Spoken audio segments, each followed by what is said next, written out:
we've got to that point where it's meant to bring on our first distinguished guest, because the issues for which he's here are legion. Group Captain Sadeeq Shehu, a retired senior Air Force officer, is currently a respected voice in security and policy analysis and consultancy. He joins us now to break down this week's escalation by ECOWAS around his engagement with the coup leaders in Niger Republic. And now, as we have been hearing this morning, a de-escalation and tendency towards dialogue. Group Captain Sadeeq Shehu, good to have you. Finally, I hope that you can hear us clearly now. Good morning. I can hear you loud and clear. I hope you're hearing me too. We can hear you now. Thank you so very much. All right, so let's talk Niger Republic. That's what is on everybody's mouth because of the apprehension that this might degenerate and descend into war.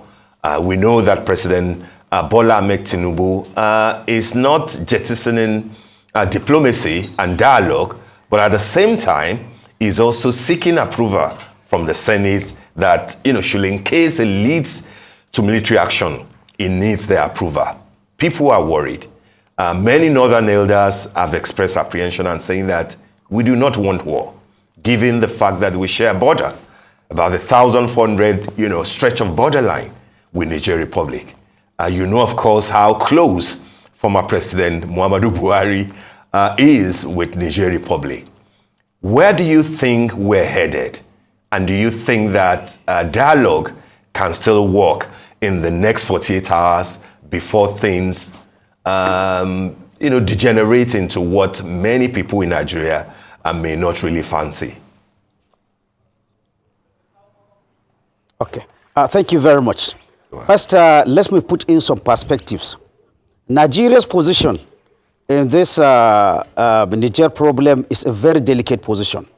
First, by virtue of the ECOWAS treaty, which rotates the chairmanship of the ECOWAS body, President Ahmed Bola Tinubu, fortunately or unfortunately, is now the chair of the Economic Community of West African States.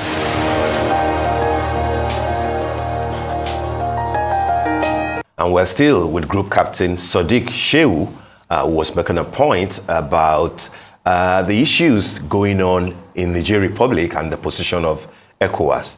Group Captain Shehu, good to have you back. Hope you can hear us clearly now. I can hear you clearly. All right, please land on your point. You are establishing the context in which the president, the chair of the ECOWAS head of state, was, why he had to take the position that, he did. You were making a point about that. I think you should land on that point before we now proceed with the other issues. Okay.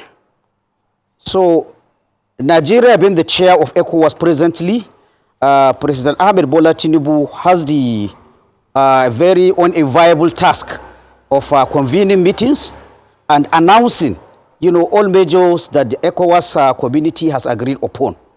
That is on the one hand. On the other hand, if you look at the West African region, Nigeria has the closest ties. Out of all the other ECOWAS countries, Nigeria has the closest historical, cultural, economic, social, whatever ties with Niger Republic. So this is at a time that ECOWAS has to pronounce itself, with Nigeria as the chair of the ECOWAS, with President Bola Ahmed Tinubu as the chairman, at a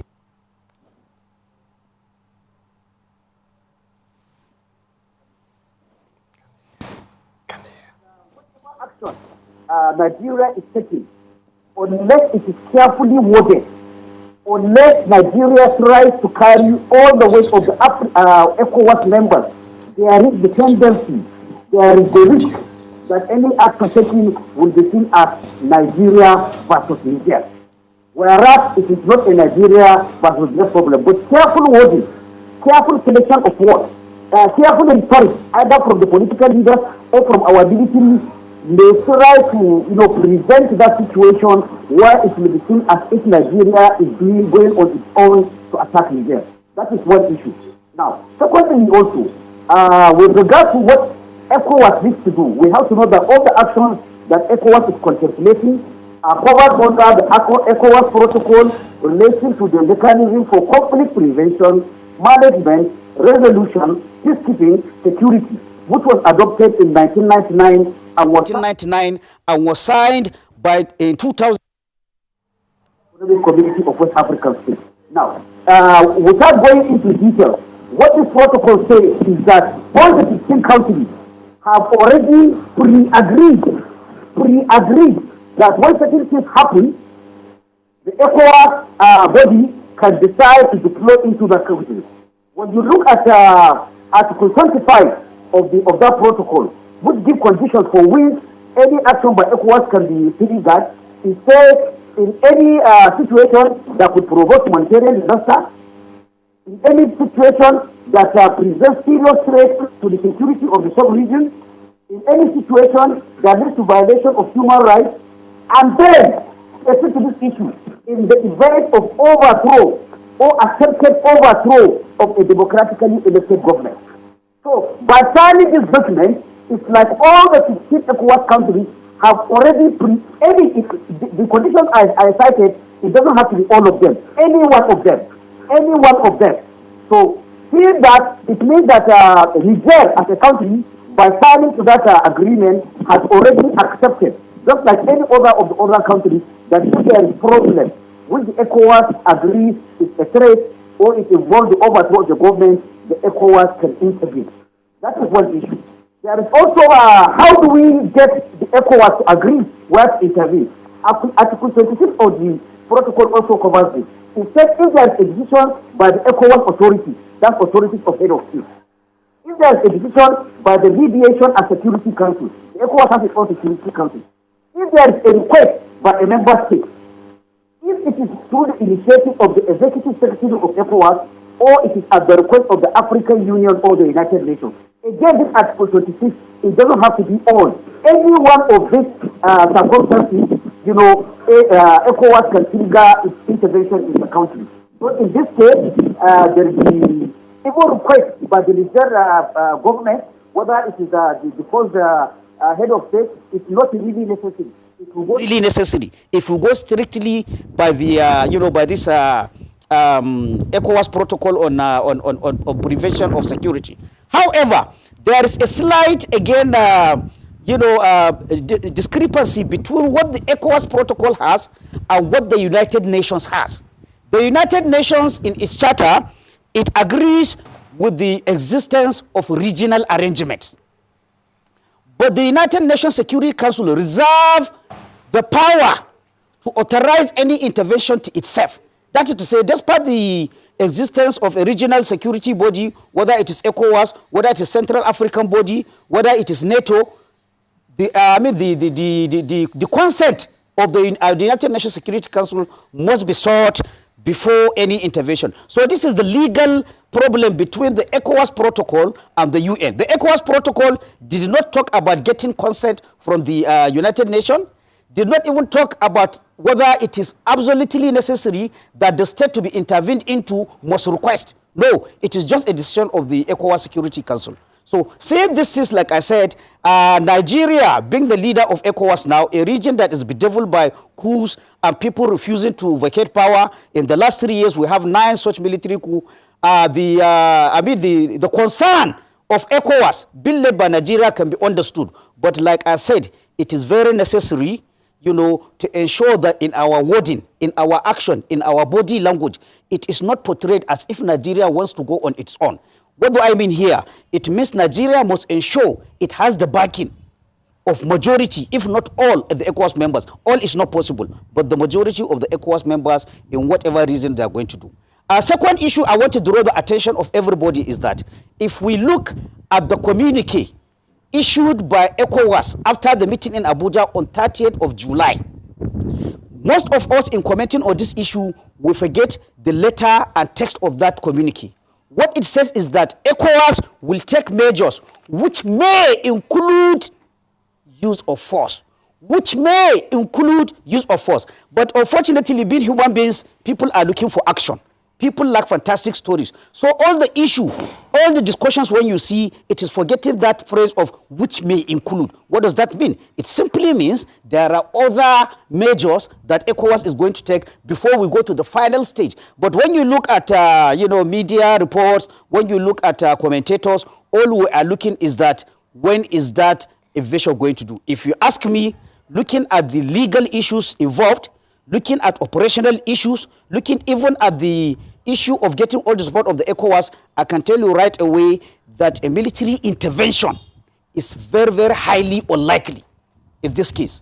I think we still have to come back to the wordings of that document, which said, which may include supposes that is not the only action. But like I said, all discussion is going towards that military intervention, which in my opinion, when you look at all the indices, it is not likely to happen. Okay, Group Captain, from your experience, do you think that the ECOWAS as it stands today is likely to find a majority? When you look at the countries within ECOWAS, do you think within that composition there is likely to be a ratification of military action by a majority of them, despite the fact that all they have said, like you highlighted just now, is that it may include? Do you think you can likely get a majority of them agreeing to it, knowing the state of their economy across the sub-region?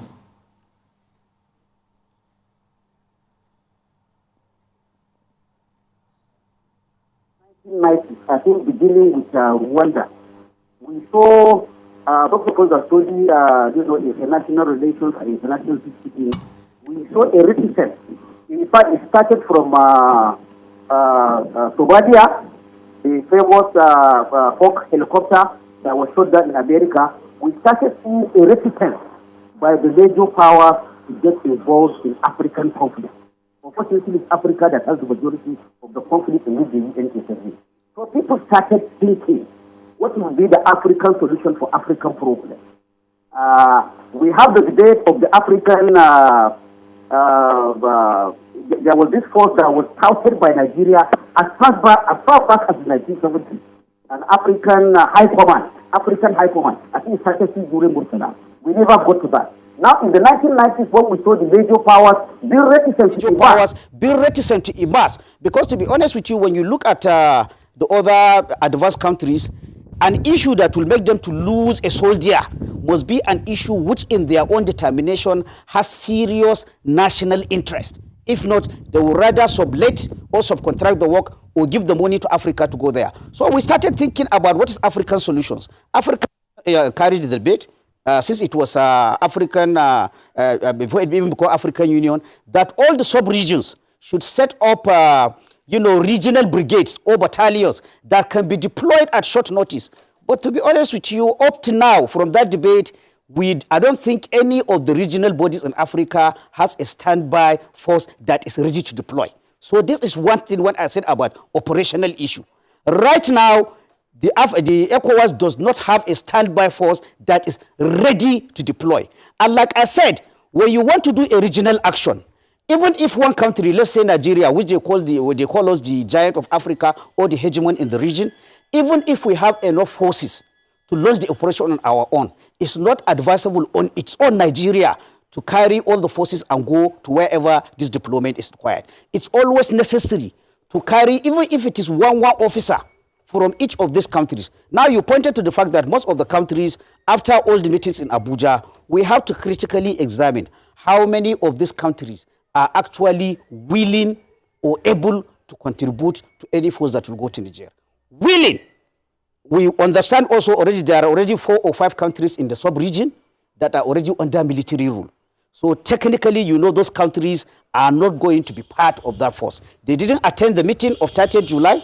The meeting of the Chief of Defense Staff that was done, I think yesterday, Thursday to Wednesday, they didn't attend. So what does that tell you? They are not going to take part. In fact, they are even thinking of going a counter force, whatever that means. That's what the other countries, when you look at their military capacity, their economic capacity, with due respect, all countries are equal, but they have different capabilities.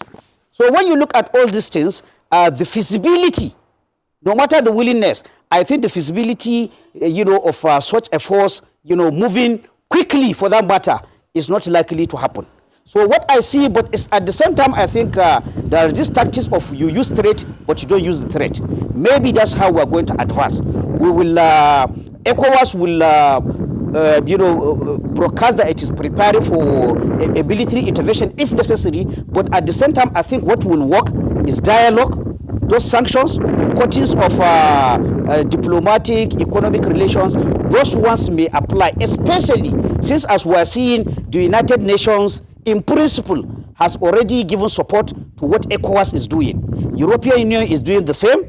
US as a country is doing the same. So with that support, maybe these sanctions might work. And especially, there is this letter that got leaked from Mohamed Bazoum through the Washington Post. The letter, I think, came out yesterday or day before yesterday. I don't know how the letter got leaked out. He is still talking about this coup is supported by a faction of Niger military.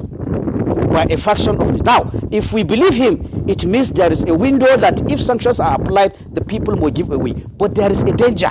If we look at the internal dynamics of the Niger Republic, when you look at so many videos that have been assailed in Nigeria, you can see that the coup, the people that organized the coup, they are trying to use psychological, means to convince the Niger Republic that anybody that is saying is going to intervene is an assault, is an affront on our national sovereignty.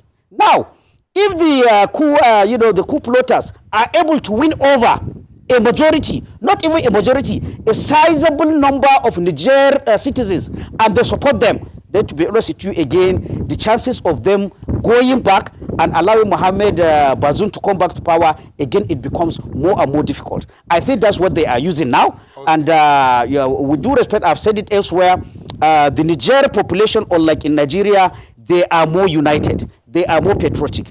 If the coup plotters are able to convince majority of Niger citizens that, look, these people want to, especially they are bringing issue of France has been sucking them since after independence, if they are able to convince with this message the majority of Niger population, then the work of any intervention, either by ECOWAS or anybody, again becomes extra difficult. Because now you are not only fighting an unpopular movement, you are fighting a movement that is supported by a chunk of Niger population. Okay. So these are the issues at stake. Okay, now just to backtrack a little bit, what happened to ECOMOG?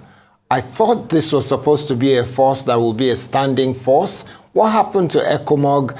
And to put together the kind of force that you said must be made up or comprising of all of, or at least a majority of African or ECOWAS states.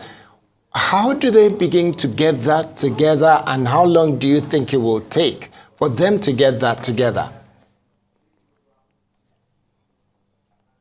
Well, you see, again, as we can say, we are already reacting instead of being proactive. That is why the force that was envisaged, it was called standby, ECOWAS standby force. So ideally, the force has been sitting with the agreements, with the contribution of the member states, waiting once ECOWAS decides, then they deploy. Unfortunately, we do not have. And now this issue of military coup has split ECOWAS along many lines. There are already 4 or 5 members that are under military regime. So getting their consensus, even though they signed that ECOWAS protocol that I said, but what they are saying now is that they are not part of it. Even though, like I said, by signing that protocol, what all the 15 members, including Nigeria, did is to pre-agree that if there is any problem in my country and ECOWAS decides it concerns peace, it concerns removal of elected government, ECOWAS can take the decision to deploy. It's like they have given them a blank check. So, but unfortunately now, in the heat of the moment, it will be difficult. Going back to ECOMOG in Liberia and later Sierra Leone, again, we have to understand, we should not forget that the major part of the effort, almost over 90% of the effort, was borne by Nigeria. Again, even at that time, that also had its own problem. In fact, with the intervention in Sierra Leone, there was even a great debate whether the mission was sanctioned initially by United Security Council. Like I said in this article, the article on the original security, there has to be a consent of United Nations Security Council. However, for good or bad, what happened in Liberia and Sierra Leone, is a different dynamics. It has its good side, but also it has a lot of its negative side. And I do not think Nigeria in its current form, or even any other country, is ready to shoulder the kind of responsibility that ECOMOG in Liberia or Sierra Leone did. Because again, like I said, there is even the danger of monopolizing a post by one country. Because ideally now, like if you see all the videos going, it is like turning like a fight between Nigeria and Niger. And it shouldn't be. It should be an ECOWAS. And the best way to prevent that is to ensure that everybody contributes. Not only money, but in men and resources and equipment. That is the only way you will have the legitimacy, or to have the backing that you are acting on behalf of a region and not one country doing it. Unfortunately, we still have to go back. The debate has been going. The African Union, the sub-regional bodies, up to now, they have to go back and admit they have a failure of having a standing force that can be deployed. Again, like I said, we should still remember up till now, there is reticence for the advanced countries to put their human resources in any intervention in Africa.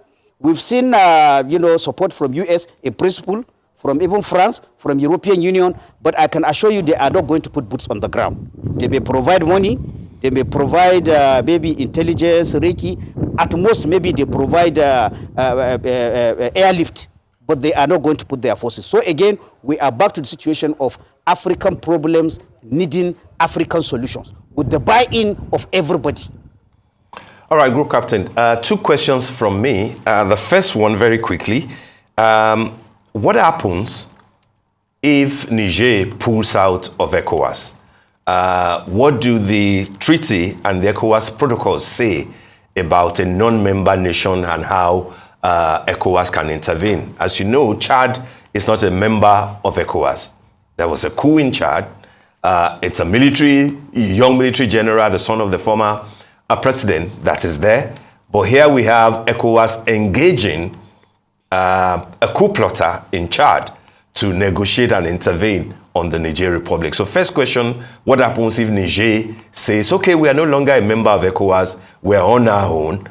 Will ECOWAS still be obliged? And secondly, very quickly, what lessons do you think that President Bola Ahmed Tinubu should draw from how President Olusegun Obasanjo handled the coup 20 years ago in Sao Tome and Principe, when the president of Sao Tome was on a state visit to Nigeria? That was President Sadeeq and there was a coup at home while he was in Nigeria. What President Obasanjo did was to follow his guest back home after issuing a threat to the coup plotters, and of course, putting in place negotiations and everything.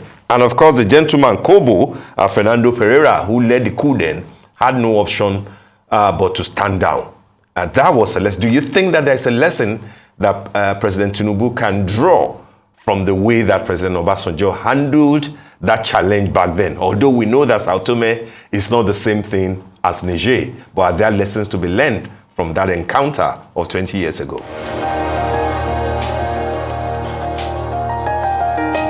Group Captain, good to have you back. I'm sure that you heard the first question, but just to be double sure, did you hear the second part of the question, the Sao Tome coup of 2023? I did hear the second part. Okay, the second part basically is, what lessons can we draw from how President Obasanjo handled the coup of 2003, 20 years ago, when he had a guest, the Prime Minister of Sao Tome, and the coup happened while he was in Abuja. Of course, what President Obasanjo did was to issue a threat and then set up a dialogue process involving ECOWAS, involving everybody, to speak to Kobo, the general who led the coup in Sao Tome. And he also offered to accompany Prime Minister Sadeeq to Sao Tome. So I ask you, what lessons do you think that President Shehu Bola Ahmed Tinubu can draw from how Obasanjo handled the challenge of 20 years ago? Of course, we know that Sao Tome does not compare in terms of size and might to Niger Republic. Thank you very much. First, your question about what happens if Niger pulls out of ECOWAS. Yes. A very interesting question. Now, when you look at the videos coming out of Niger and all the statements that are coming from the people that are holding government in Niger, you see people carrying placards in French written Abba CDAO, which means down with CDAO or ECOWAS. But what we have not heard, what we have not seen is Niger saying that it is no longer a member of ECOWAS. Why is that so? In international politics, you understand, there are advantages in regionalism. There are advantages in a country not being an isolation. So all the members of ECOWAS garner a lot of advantages, or when they are members of such. So Niger has not said it is going officially out of ECOWAS. Now, what does the protocol that I mentioned say about pulling out of the protocol? This is where I think the drafters were extra smart. Extra smart in that somewhere in the, with due respect, I'm not a lawyer. I always like to, sometimes calling this article that I may not be able to do. But what I know as somebody who operates on the intersection between law and security, I have read the protocol. And a part of the protocol says, if a country wants to pull out from this protocol so that it is not bound by this action as we are seeing now, it has to give 1 year notice. 1 year notice. That is a good 12 months. However, the protocol is silent that from the time a country deposits, that is supposing a country said it wants to go out, from the time it says it wants to get out of that protocol, what happens in the intervening 12 months? Is ECOWAS still going to go on with the action it is taking against the country? So that is the issue. So here I congratulate the drafters. They maybe foresaw this. So they put a 1 year. 1 year is a long time. A lot of things can happen in 1 year. So that is that. Now, with the issue of what happened during President Obasanjo in Sao Tome and Principe and even other countries, in fact, not even Sao and Principe, again, even more recently, we have done a similar thing in Gambia, even though it is not a coup. But if you remember, after the election, Yahya Jammeh said he is not going to leave. But we sent some troops and some Air Force aircraft to fly over, and when he had that, he left the country. Now, the point I am making, unfortunately, from 20 years ago to now, Nigeria's power has waned. Economically, militarily, and the prestige or the pull we have in international community, unfortunately, has waned. Even though, again, I think that is what is pushing President Bola Ahmed Tinubu to carry Nigeria to where it was. In those days of Obasanjo, there is no any intervention in Africa or any problem in Africa that will be happening that Nigeria will not be asked, what does it think? Do we deploy? Even the United Nations does not deploy anywhere in Africa without consulting Nigeria. Unfortunately, we are not Nigeria of 20 years ago, but we could be there. So in as much as that, but again, you ask of what lessons do we draw? The lessons are the lessons I said. When there's a regional action, this time it is Nigeria that is leading ECOWAS, we must try to have of the buy-in of the majority, if not all the members of ECOWAS. We must try in our body language, in our pronouncements, to always emphasize that President Bola Ahmed Tinubu is talking as the chair of ECOWAS, not as Nigeria's president, not as commander-in-chief of the Nigerian Armed Forces. We must also refrain, here I must say this, not any other person apart from President Ahmed Tinubu talking as chair of ECOWAS, please, we should refrain from either our security forces or our military leaders making pronouncements of the issue, because that is not likely to help. Right now, it is a political decision. It is a political issue from leaders of ECOWAS countries. So let's leave it that way. And the final decision is like you said, even in the Sao Tome you brought, Nigeria threatened force, but we didn't actually deploy. So what I mean, we should always think that, threatening of force should be there, but the actual use should be as a last resort. Always negotiation is the typical carrot and stick approach, but the language used, the kind of statements we release, it should always be on the line. This is ECOWAS that is speaking, not Nigeria that is speaking. This is ECOWAS that is speaking based on a protocol that has been signed by all the members, including Niger or whatever country. Because again, when there's a situation like this, whether we like it or not, every country, apart from being a member of a regional bloc or the UN, they also look what is our own national interest, what is our relationship with the country in question. All right. I will not fail to emphasize that what is between us and Niger is very, very, probably we don't have any ally in the ECOWAS sub-region like Niger. So at the same time, Nigeria must play its role as the leader of ECOWAS, but body language, wordings, and carrying along all the members is very, very important so that we do not have a situation where people see the issue as a Nigerian issue. Group Captain Sadeeq Shehu, we want to thank you very much. Yes, we're stuck with Niger in ECOWAS for the next 1 year at least. But of course, you've assured everybody that diplomacy is better and should work. We thank you for joining us on the morning show today.